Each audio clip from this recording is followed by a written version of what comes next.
Sveiki, te Harijs. Braukā ar velosipēdu jau 7. gadu.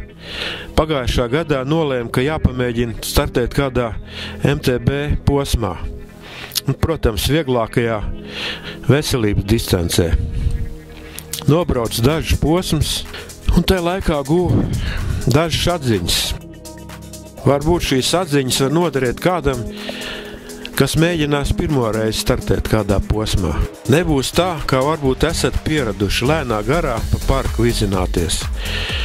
Būs cieti grants ceļi ar oļiem, smilšaini un grambaini meža ceļi, saknes, bedres un peļķis, varbūt pat upītis. Būs stāvi kāpumi un bīstami nobraucieni. Tas viss jums būs priekšā. Ja varat nobraukt 20 km ar vidēju ātrumu, apmēram 18-20 km/h, tad varat mēģināt. Nekad nenovērtējiet par zemu citus dalībniekus, ekipējumu, vecumu vai citu iemeslu dēļ.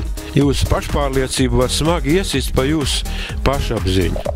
Ja redzēsiet uz starta vecāku vīru vai dāmu uz vienkāršu velospēdu un vienkāršā ekipējumā, nesteidzieties domāt, ka ar savu super-puper firmas velospēdu viņus apsteigsiet. Var gadīties, ka finišā viņi jums ir tālu priekšā, bet ziniet, ka būs cītīgi jāmina pedāļi, ja vien negribēsiet palikt paši pēdējie.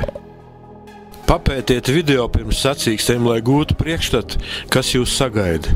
Video ļoti bieži ir ievietots trases apskati. Varbūt vajag uzlikt riepas ar citu protektoru, varbūt jāsamaina kāds zobrati.